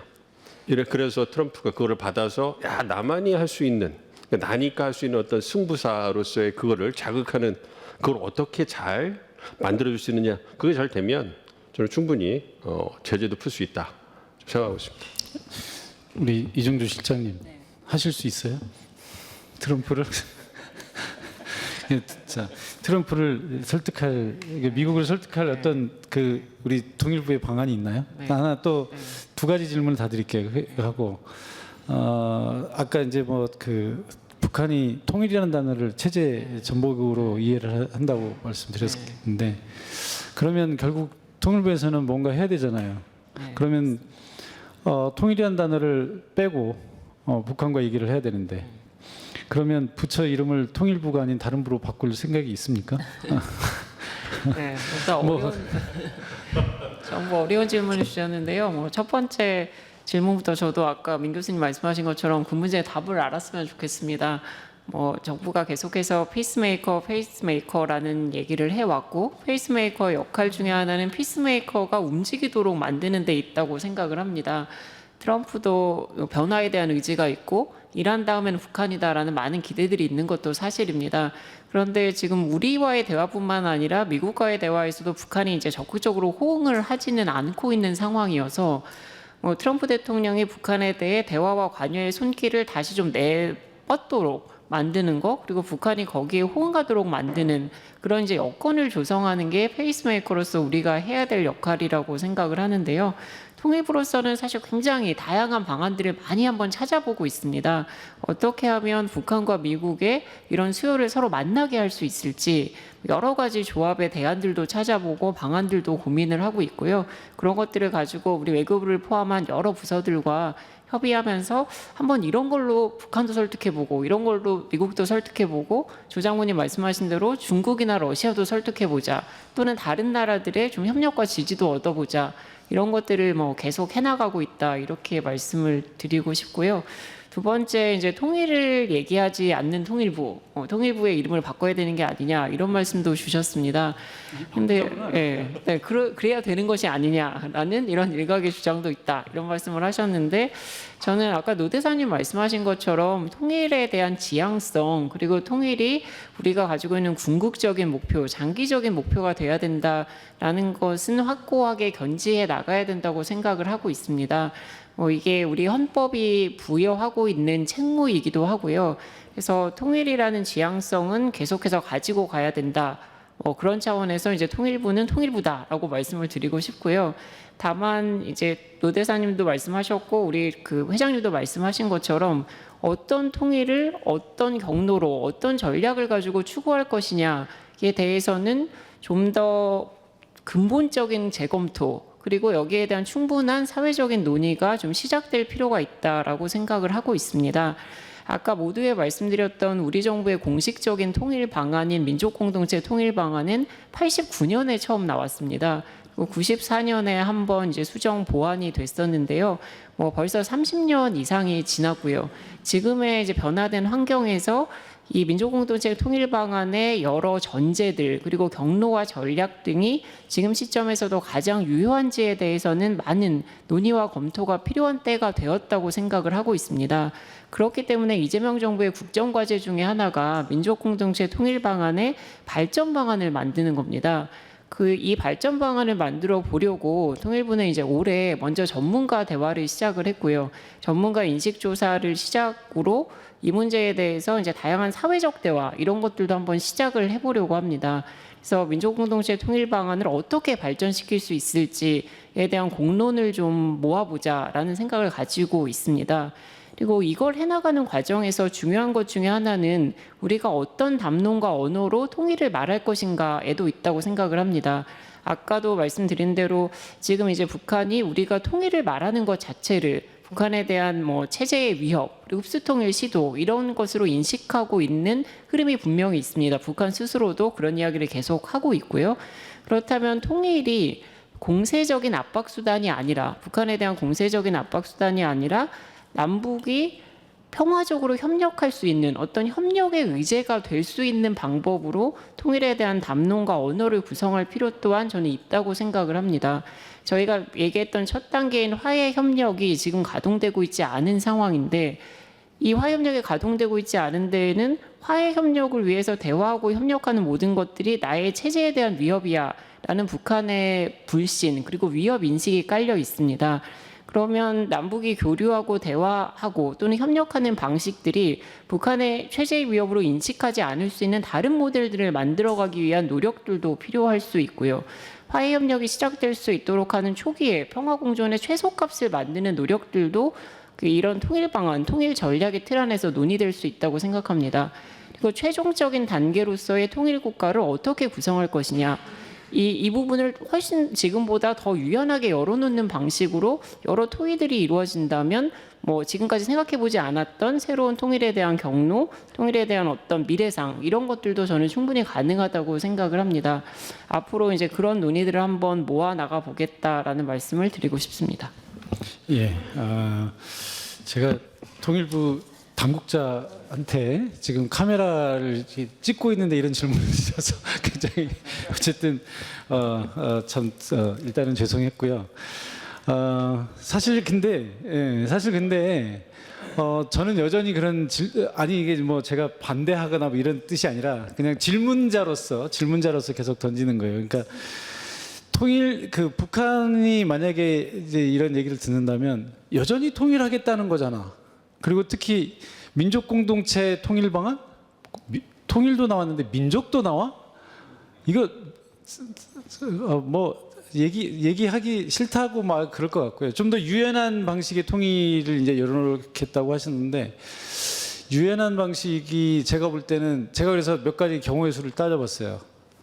첫째는 북한이 남한을 집어삼키는 통일. 무력이죠. 우리가 용납하지 않을 거고. 그럼 거꾸로 우리가 북한을 무력이든 뭐든 삼키는 거. 그럼 북한이 응하지 않겠죠. 그러면 남은 것은 결국 뭐 평화적인이라고 수식어가 붙겠지만 자유총선거 이런 거잖아요. 그럼 북한이 자유총선거를 한다는 얘기는 100% 지는 게임인데 그럼 북한에게는 옵션이 없는 거예요. 그러니까 계속해서 통일이라는 얘기는 제가 볼 때는 북한에게는 여전히 똑같은 얘기다. 결국 체제 붕괴다. 저는 그렇게 해석을 하거든요. 잠깐 이따가 건너뛰고 갈게요. 네, 황 교수님 어떻게 생각하세요? 전 아니 여기 이제 당국자니까 네. 또 당국자로서 입장이고 그냥 자유로운 학자로서 한번 얘기를 해보시죠. 좀 여전히 통일을 지지하고요. 통일을 당연히 엔드 스테이트로서 가야 된다라고 생각을 합니다. 우리가 이야기하는 통일이 평화 통일을 이야기를 하든 뭐 다른 방식으로 이야기를 하든 뭐 통일은 도둑처럼 올 수 있다. 통일은 새벽같이 올 수 있다. 뭐 이런 식의 뭐 이렇게 어떤 뉘앙스인지 아실 텐데요. 그런 표현들이 제가 북한으로 하여금 조금 그 위기감을 갖게 한 건 사실인 것 같아요. 또 역시 북한도 마찬가지죠. 북한이 남쪽에 대해서 공세적으로 한다든가 뭐 한국 전쟁에 남침을 했었던 상황을 생각을 하면 우리 입장에서도 북한이 그렇게 핵무기를 가지고 공세적으로 나온다면 또 우리가 북한이 뭐 무역 통일, 적화 통일을 하는 거 아니냐 이런 당연히 불안감을 가질 수밖에 없는 부분이고요. 다만 이제 우리가 생각해야 될 거는 뭐냐면 북한이 갑자기 정책을 바꾸고 노선을 바꿨다고 해서 우리가 그냥 바로 그걸 바꿀 필요는 없다고 생각합니다. 북한이 통일을 폐기했다고 해서 우리가 통일을 폐기할 필요가 있는 것은 왜냐하면 우리의 뭐 헌법에도 있고 국민들 많이 요즘은 지지도가 낮기는 했지만 어떤 뭐 지상 명령으로서 이렇게 그동안 받아들여져 왔던 것인데 그것을 그냥 북한이 바꿨다고 해가지고 우리가 뭐 바꿀 필요는 없는 거죠. 실제로 그렇지는 않고요. 또 남한 내부의 입장, 우리 내부의 입장에서 우리 나름의 논리가 필요한 부분들이겠죠. 독일 통일 이야기들을 많은 분들이 하시는데 제가 생각하기에는 독일 통일의 가장 큰 모멘텀은 무엇이냐면 동독 주민들도 통일을 원했고 서독 국민들도 통일을 원했다라는 거거든요. 물론 뭐 2+4의 그런 외부적인 보장 장치도 있지만 자, 북한 주민들이 통일을 원하는가? 한국 국민들이 통일을 원하는가? 상당히 좀 회의적일 수밖에 없는 상황이고요. 그런 부분들이 해소가 안 되기 때문에 통일이라는 것이 자꾸 멀게만 느껴지는 부분이죠. 우리가 대북 정책을 취할 때도 북한 주민들이 통일을 원하게 해야 되는 것이고 우리 국민들도 통일을 원하게 해야 되는 부분이 있겠죠. 그게 사실은 민주적인 정당성이거든요. 독일 통일 과정에서도 그런 민주적인 정당성이 중요했고 그런 민주적인 정당성이 없는 통일은 상당히 어렵고 이룩된다고 하더라도 예멘의 이런 케이스를 봐도 상당히 불안정할 수밖에 없는 부분이죠. 그런 방식의 통일 정책을 우리의 대북 정책과 연계시키는 것이 좀 필요하다고 생각합니다. 뭐 그런 면에서 통일이 쉽게 우리가 달성된다고 생각할 게 아니라 단계적으로 할 수밖에 없는 부분이고 그렇지만 그 통일의 희망이나 꿈을 또 이뤄서도 안 되는 부분들이라고 생각을 합니다. 예, 짧게. 네, 짧게. 그 좋은 말씀 감사드리고요. 제가 그 문득 생각난 게 그거였어요. 그 문재인 정부 때 한반도에 범위 와서 제가 여기 대사님도 계시겠지만 저도 이제 많이 세계를 돌아다니면서 이제 우리 정책을 홍보하러 다녔었는데 그때 이제 그 화두가 그거였어요. 김정은이 정말로 그 북한이 비핵화를 할 거냐? 김정은이 비핵화 의지가 있느냐? 근데 그 말씀을 들었을 때 제가 가장 인상 깊게 들었던 또 참석자 중에 답변이 그거였어요. 김정은이 비핵화한다고 나왔는데 그걸 우리가 따질 필요가 뭐가 있겠느냐? 만들면 되는 것이다. 그렇게 하도록. 그래서 지금 황 교수님 말씀해 주신 것처럼 여건을 만드는 게 중요한 거죠. 북한 주민이 통일을 원하는지 우리 국민들이 통일을 원하는지 그거는 이제 우리가 학계에서 논의할 부분인 거고 정말로 중요한 거는 정책적인 파트에서는 그런 여건을 실질적으로 만들어가는 거죠. 그런 부분에서 이제 그 부분이 이제 조금 현실화가 돼 간다면 그렇다면 그 부분이 자연스럽게 받아들일 수 있기 때문에 제가 생각할 때는 정책 파트에서는 의지, 의견 이런 부분보다는 그거를 만들어가는 여건을 어떻게 만들어가야 되느냐 이 부분에 논의의 방점이 찍혀야 된다 생각을 하고 있습니다. 이정주 실장님. 네. 저도 한 10초만 잠깐 말씀을 드리겠습니다. 아까 말씀드렸던 대로 통일을 궁극적인 목표로 지향해야 한다라고 말씀을 드렸는데요. 다만 강조하고 싶은 것은 우리가 궁극적인 목표로 통일을 지향하더라도 우리가 통일을 말하거나 추구하는 방식이 우리가 지금 현재 할 수 있는 평화 공존을 위협하거나 저해하거나 더 어렵게 말하는 방식이 되어서는 안 된다는 생각을 가지고 있습니다. 그 안에서 평화 공존과 통일 지향이라는 이 두 가지의 절충점을 저는 찾을 수 있다고 생각을 합니다. 궁극적인 지향으로서의 통일이라는 목표는 가지고 있되 우리가 이것을 말하는 방식이 우리가 지금 만들 수 있는 평화 공존을 위협하거나 저해하지 않는 그런 것들 안에서 이 두 가지가 충돌하지 않는 어떤 공간 이런 것들을 만들어 나가고자 하는 게 이제 통일부가 좀 해보려고 하는 일이다라는 말씀을 드리고 싶습니다. 네, 저도 사실은 그 의견이 적극적으로 공감하는 입장인데 조 장군님 그러면 북한이 우리를 믿게 하려면 어쨌든 아까 나왔던 적대성을 줄여야 되잖아요. 우리가 지금 할 수 있는 게 뭐가 있어요? 적대성을 줄이기 위해서.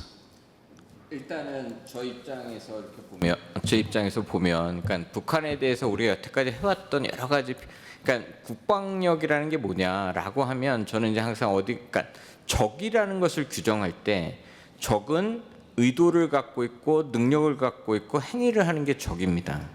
그러면 이걸 어떻게 대응하느냐? 의도는 낮춰야 되고, 우리를 공격할 의도는, 능력은 대응할 수 있도록 억제력을 강화시켜야 되고, 행위는 대비태세로 막는 겁니다.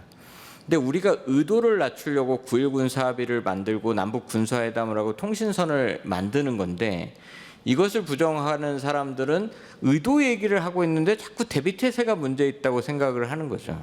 그러니까 사실 국방력이 제대로 가려면 평화적 조치, 아까 그 제가 NDS 말씀드린 것처럼 대화하고 의도를 낮추는 조치와 억제력 조치가 같이 가야 됩니다. 근데 이걸 자꾸 혼용해서 쓰면서 평화적 조치가 억제력을 마치 약화시키는 것처럼 얘기하는 이 부분에 대한 것이 참 안타깝다. 그래서 이 평화적 조치에 대한 것들을 해 나가야 됩니다. 9.1 군사합의도 9.19 군사합의를 보신 분 있으면 두 가지로 되어 있습니다. 하나는 서로 하지 말자, 그게 적대행위 중지였고, 함께 하자, 뭐 유해 공돌발구 이런 게 있다.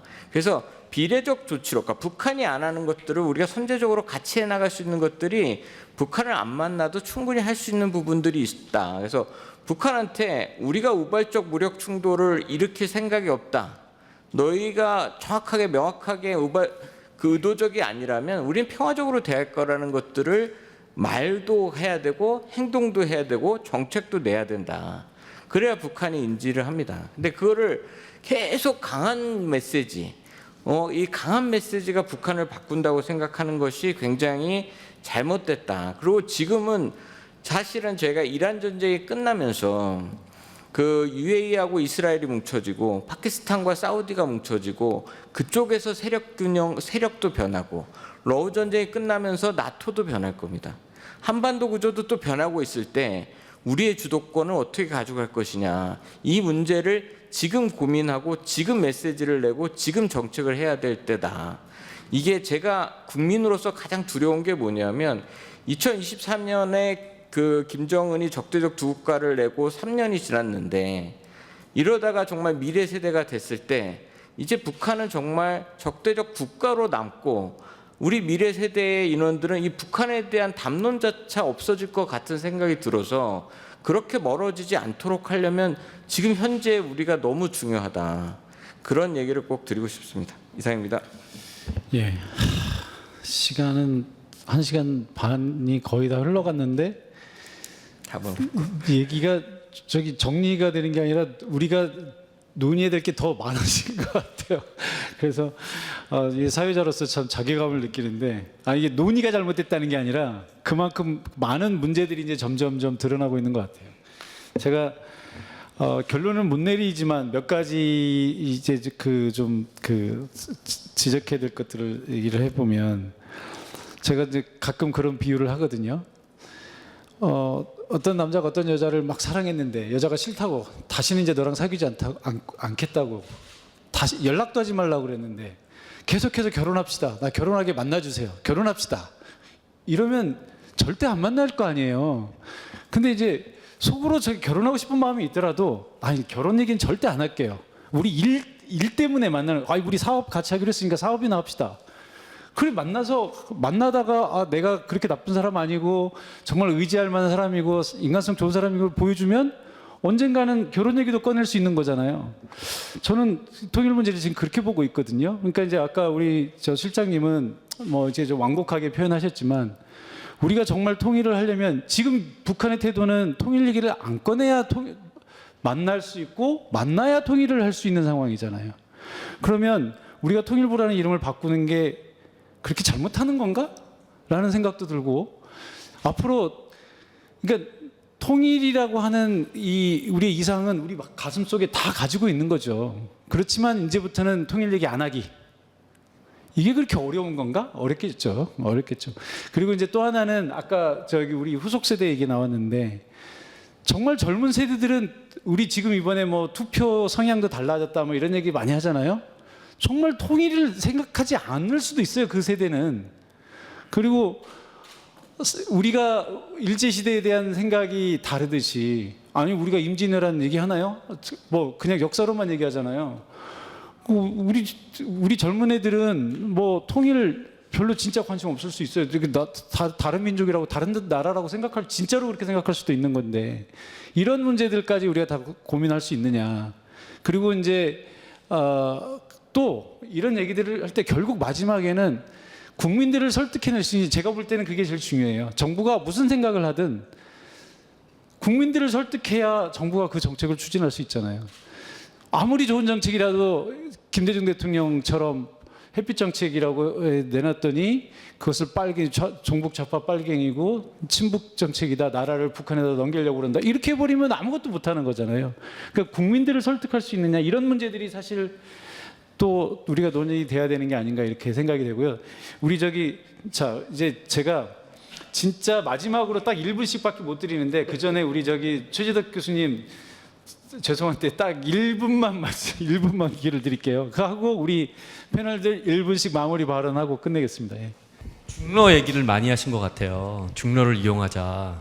근데 제가 제가 중국에서 하게 하고 러시아에서 하게 하다 보니까 제가 또 북방경제협력위원회 전 정부 때 그 정책 전문위원도 하고 그런 기획을 많이 했어요. 근데 아시다시피 문재인 때 북방경제협력위원회는 실패됐고 그 이후에 정부는 아예 없어졌잖아요. 그 지금 얘기 나온 게 이제 좀 이상적인 게 있어서 제가 그냥 코멘트 짧게 할게요. 제가 중국 센터장을 하고 있어서 매달 나가요. 그러니까 저도 뭐 중국을 오래 다니는 입장에서 중국과 러시아를 이용해서 남북 관계를 푸는 것은 너무 현실성이 없다. 이상적인 얘기예요. 첫 번째 포인트는 그걸 북한이 지금 GTI 제가 연구하고 있는데 북한이 한국 들어오면 아예 알레르기라 거의 불가능하고요. 그리고 지금도 아시다시피 한국 내에 반중, 현중이 이렇게 심한데 중국을 이용해서 남북 관계 푼다? 아마 거의 쉽지 않고요. 그리고 제재가 걸려요. 그러니까 결국은 남북중, 남북러 계속 북방경제협력위원회에서 우리가 맨 1대1로와 우리 신북방 정책 연결고리를 많이 했어요. 근데 결국은 제재 때문에 아무것도 안 돼요. 그러니까 제재 문제를 풀지 않고서는 중국, 러시아를 이용해서 남북관계 푼다는 것은 뭐 제가 보기에는 너무 이상적이네요. 물론 그렇게만 될 수 있다면 좋겠지만 지금 현실적으로는 뭐 넘어가야 될 산이 너무 많아서 그쪽은 좀 미루두는 게 낫지 않을까 이런 생각 계속했습니다. 예, 감사합니다. 예. 결국은 미국이 움직여야 된다 그런 얘기잖아요. 이게 제재 문제. 자, 우리 우리 노 대사님부터 진짜로 일부를 지켜주셔야 됩니다. 지금. 네.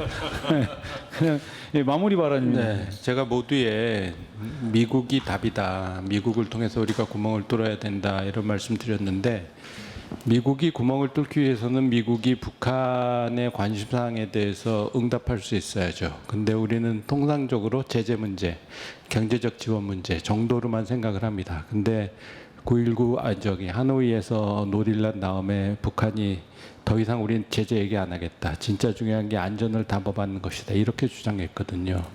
그렇게 되면 그 부분에 대해서 트럼프가 과연 응답할 수 있을까? 그 응답할 수 있도록 우리가 좀 도와줘야 된다. 그러기 위해서는 연합훈련 문제, 주한미군 문제, 한미동맹 문제, 포괄적 확장 억제를 제외한 모든 부분에 대해서 우리가 어느 정도까지 양보할 수 있는지 이에 대해서 우리가 고민하고 거기에 대해서 한미가 논의해야 된다. 그렇게 생각합니다. 예, 민 교수님. 만들어야죠. 이제 만들 판이 됐다고 생각을 하고 있고요. 그래서 미국이 이제 지금 트럼프가 접촉선이기 때문에 그걸 만들어야 되는데 중요한 건 우리가 북한이 나올 수 있는 조건을 만들어 줘야 되는 거고 그건 뭐 역사적으로 우리가 만들어서 다 미국이 받아먹은 거니까 만들어 줘야 되는 거고요. 중국을 활용하자는 건 그겁니다. 북한이 원하는 게 뭔가를 알아야 될 거 아니에요. 그 부분에 있어서 중국을 좀 활용하면 그 부분에서 이제 컨택 포인트가 되지 않을까. 그래서 난스타터가 다시 나오는 거는 좀 피해야 된다. 그래서 그런 부분에서 이제 남북 미중을 말씀을 드렸고, 그래서 그런 부분에서 우리가 좀 더 적극적으로 움직이면 충분히 판이 만들어졌고 만들 수 있을 것이다. 그래서 저는 그런 부분에서는 아직 우리 정부가 4년의 임기가 남아 있기 때문에 충분한 시간이 있다. 그렇기 때문에 이번에 제대로 한번 그 물꼬를 터보는 게 필요하다. 그래서 통일부의 적극적인 역할을 기대해 보겠습니다. 네, 다음 우리 황 교수님. 네, 아까는 이제 북한이 이야기하는 새로운 남북 관계 말씀드렸으니까 우리가 이야기해야 되는 새로운 남북 관계에 대해서 제 개인적인 생각을 말씀드리면 아까 말씀드린 것처럼 북한이 통일을 폐기한다고 해서 우리가 통일을 폐기할 필요는 없다고 생각합니다. 마찬가지로 북한이 적대를 얘기할 때 우리가 적대를 얘기하면 안 되겠죠. 북한이 적대를 얘기할 때 우리가 평화를 얘기하는 것은 당연히 적절한 정책이고 올바른 정책이라고 생각을 합니다. 북한이 두 국가 관계 이야기를 할 때 우리가 반드시 두 국가 관계 이야기를 해야 되는가에 대해서는 조금 저는 의구심이 있습니다. 그동안에 아까 말씀드린 것처럼 사실상의 두 국가 관계라고 하는 특수관계의 모습이 있었기 때문에 그 안에서 조금씩 충돌할 필요는 없지만 그 안에서 조금씩 우리가 재조정할 가능성은 또 있다고 생각을 합니다. 나라 사이의 관계가 아니라 통일을 지향하는 관계에서의 예전에 얘기할 때는 특수관계였는데 디facto two-state relation이죠. 사실상의 두 국가 관계라고 하는 것이 그동안 있었기 때문에 그런 부분들을 조금 활용하면서 우리가 제안하는 남북한 관계의 모습을 조금 더 이야기를 할 수 있지 않을까라는 생각이 듭니다. 네. 예, 조장님. 예, 아까 말씀드린 이상적인 거 너무 잘합니다. 제가 타미풀로 북한에 보내고 싶어서 정말 유엔사하고 몇 년을 싸우고 그 제재 때문에 그 차량까지 못 봤던 게 너무 속이 상해서 지금 그 남북 관계가 제재 때문에 망가지는 현장에 제가 현장에 있었기 때문에 너무 잘하는데 지금부터 26년간 남북 관계는 일반적인 거 갖고는 못 푼다. 미국한테도 얼마나 속았냐. 그럼 지금 저는 트럼프가 가서 김정은을 만난다고 남북 관계가 풀릴 거냐? 저는 그렇게 생각하지 않습니다. 그러니까 우리 전략이 뭐냐? 제가 이거 사실 이상적이라는 거 아는데 우리 전략은 있느냐? 이런 것을 하려면 좀 기발하고 여태까지 했던 틀을 깨지 않으면 이미 구조적으로 그 틀은 다 망가져 있는 상태에서 과거의 북미 관계에 매달려서 남북 관계가 변형될 거라고 생각하느냐? 저는 동의하지 않습니다. 그러려면 좀 바뀌어야 된다. 무엇이든 제가 항상 얘기하지만 북한보다 우리가 엄청나게 국력이 세는데 왜 우리가 뭔가를 안 하는가? 이것이 제가 군대도 마찬가지입니다. 제가 오늘 이 후원 이렇게 보면서 왜 여기 국방부는 없지? 이 생각이 계속 국방대학교 교수님이 회장이신데 왜 국방부는 후원을 안 할까? 제대로 보셨어요. 네, 왜 이 중요한 회의에 국방부가 빠져 있지라는 게 정말 속상하고 제가 지금 국방부가 고향이고 뭐 친정이지만 생각이 바뀌어야 되고 그래서 행동이 달라져야 됐다라고 생각합니다. 이상입니다. 네, 제가 하고 싶은 얘기를 해주셔서 제가 더 세게 하려다가 그냥 참았습니다. 네, 우리 마지막으로 우리 이정주 실장님께 2배 드릴게요. 2분 드릴게요. 네, 아까 제가 그 통일 지향은 확고하게 견지해야 된다라는 말씀을 드렸는데 통일 지향을 견지하는 방법이 꼭 통일을 계속해서 말하는 것만 있지는 않다고 생각을 합니다. 그리고 지금의 북한의 태도라든지 남북관계 상황 같은 것 등을 종합적으로 볼 때 통일을 말할수록 통일이 멀어지거나 통일을 말할수록 평화가 어려워진다면 통일을 말하지 않는 것 또한 선택지에 놓고 고민해 볼 수 있다고 생각을 하고 있습니다. 아까 이제 민족공동체 통일 방안의 발전 방안을 만들어 보겠다라는 말씀도 드렸는데요. 개인적으로는 민족공동체 통일 방안의 발전 방안이라는 논의가 전략으로서 그리고 담론으로서 공론으로서 의미를 가지려면 민족공동체 통일 방안이라는 그 이름도 다 검토의 대상이 될 수 있어야 된다고 생각을 하고요. 최종적인 통일국가의 미래상도 모두 다 열어놓고 논의할 수 있어야 정말 새로운 전략으로서 담론으로서 의미를 가질 수 있을 거라는 생각을 하고 있습니다. 말씀드리고 싶은 건 이제 오늘 이 세션의 이름이 남북관계의 패러다임 전환과 한반도 평화 공존인데요. 저희 개인적으로는 그리고 통일부로서는 정말로 남북관계 패러다임의 전환을 모색하고 고민하고 있는 때입니다. 한반도 평화 공존이 이 남북관계 패러다임 전환의 가장 확고한 방향성입니다. 적어도 지금 오늘의 현실에서 한반도 평화 공존을 가능하게 하는 남북관계의 패러다임이 뭐가 될지 이것을 찾기 위한 과정에 있다는 말씀을 드리고요. 그 패러다임 안에서 통일의 지향성이라는 걸 어떻게 담아갈지는 오히려 그 다음 과제로 같이 고민하고 있다라는 말씀을 드리겠습니다. 오늘 많은 분들이 굉장히 좋은 말씀을 주시고 지혜를 나눠주셔서 저희가 길을 찾는데 굉장히 큰 도움이 됐다는 말씀을 드리고요. 앞으로도 이제 국제정치학회 그리고 많은 학계의 많은 분들이 이 문제에 대해서 지혜도 모아주시고 연구도 계속해 주셨으면 좋겠다는 요청을 드리는 것으로 마치겠습니다. 예, 제가 통일부 자문위원이기도 한데 제대로 자문을 못해서 오늘 뭐라도 좀 도움이 됐으면 좋겠는데 역시 뭐 많은 얘기들이 나왔고 많은 도움은 된 것 같습니다. 그런데 여전히 풀어야 될 숙제들이 많고 또 어떻게 보면 매번 이제 이런 식으로 끝내긴 하는데 우리가 문제를 해결했다기보다는 이제 논의를 시작하는 그런 자리가 돼버린 거 아닌가 이렇게 생각이 되고요. 그래도 시작이 반이라고 했으니까 또 이렇게 시작할 수 있는 것도 중요한 거라고 생각을 하고요. 아까도 제가 말씀드렸습니다만 통일부가 뭘 하고자 해도 사실 이 여론이나 또 국민들의 생각 이런 것들이 너무 우호적이지 않은 상황이기 때문에 이런 부분들이 가지는 장벽이 너무 큰 것 같아요. 그래서 사실 국내적인 합의를 만들면 임기가 끝날 때가 다 되거나 뭐 이제 이런 악순환이 계속되는 것 같고요. 저는 그래서 이런 생각도 해봤어요. 그냥 국민투표 한번 붙이면 안 되나? 그냥 예를 들어서 통일부 이거 아니 통일부라는 게 아니라 통일이라는 이름을 숨기고 우리 다르게 합시다. 그래서 국민 투표 붙이면 안 되나 뭐 이런 생각도 좀 해봤고요. 그래서 뭔가 돌파구가 있어야 될 텐데 어쨌든 오늘 저희가 오늘 3개 세션 연달아서 그 통일부와 관련된 논의를 했는데 이것이 통일부 정책 수립에 크게 조금이라도 도움이 됐으면 좋겠고요. 우리 학문적인 논의에도 뭔가 좀 기초가 되면 좋겠다라고 하는 소망을 밝히면서 이번 세션을 마치겠습니다. 모두들 수고하셨습니다. 감사합니다. 네.